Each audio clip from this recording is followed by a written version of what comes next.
Assalamualaikum warahmatullahi wabarakatuh. Perkenalkan, nama saya Ditya Pratama Putra dengan NIM D1C12308. Di sini saya akan menjelaskan tentang proses hidrogenasi. Hidrogenasi adalah proses kimia di mana hidrogen ditambahkan ke ikatan rangkap 2 dalam molekul asam lemak tak jenuh. Biasanya dalam bantuan katalis logam seperti nikel pada suhu dan tekanan tinggi. Mekanismenya, gas hidrogen diumpankan ke dalam minyak atau lemak tak jenuh. Terus katalis logam seperti nikel mempercepat reaksi. Dan ikatan rangkap dalam asam lemak berubah menjadi ikatan tunggal atau menjadi lemak jenuh.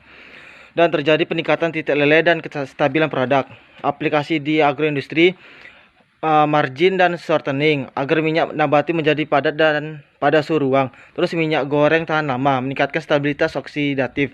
Terus yang ketiga, produk roti dan kue, memberikan tekstur dan umur simpan yang lebih baik. Dan yang kedua itu adalah proses dehidrogenasi. Dehidrogenasi itu adalah proses penghilangan atom hidrogen dari molekul organik. Biasanya terjadi kebalikan dari hidrogenisasi. Proses ini mengubah senyawa jenuh menjadi senyawa tak jenuh. Terus mekanismenya, pemanasan senyawa dengan atau tanpa katalis. Terus hidrogen dilepaskan dari senyawa organik. Yang ketiga itu adalah umumnya dilakukan dalam kondisi vakum atau atmosfer inert, misalnya nitrogen. Terus aplikasi di agroindustri, pembuatan aroma dan flavor dari minyak atsiri. Yang kedua itu adalah memodifikasi senyawa aktif dalam bahasa alami untuk meningkatkan bioaktivitas. Terus yang ketiga itu adalah pembuatan senyawa kimia pertanian dari bahan dasar lemak dan minyak. Dan yang ketiga itu adalah proses bleaching. Bleaching adalah proses pemurnian minyak dari zat pengotor seperti warna, logam, fosfatida atau pigmen, misalnya karoten dan klorofil, dengan menggunakan adsorben seperti bleaching earth atau karbon aktif.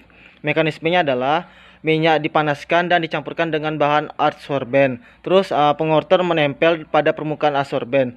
Ya, terus disaring untuk memisahkan adsorben dari minyak. Dan hasilnya adalah minyak yang lebih jernih dan bersih. Aplikasi di agroindustri, pemurnian minyak kelapa sawit, minyak kedelai dan minyak jagung, pengolahan minyak untuk kosmetik dan farmasi. Terus yang ketiga adalah produksi minyak goreng komersial yang lebih cerah dan tidak cepat tengik. Itu adalah proses esterifikasi. Esterifikasi adalah proses reaksi antara asam karboksilat, contohnya asam lemak, dan alkohol, menghasilkan ester dan air. Reaksi ini bisa terjadi secara alami atau dengan bantuan katalis asam atau enzim. Mekanismenya adalah asam ditambah alkohol bereaksi ester ditambah air. Biasanya menggunakan katalis seperti asam sulfat atau enzim lipase. Reaksi dapat dikontrol dengan suhu, pH, dan jumlah reaktan. Aplikasi di agroindustri yaitu pembuatan biodiesel dari minyak nabati dan metanol. Yang kedua itu adalah sintesis aroma dan flavor sintesis, misalnya ester buah.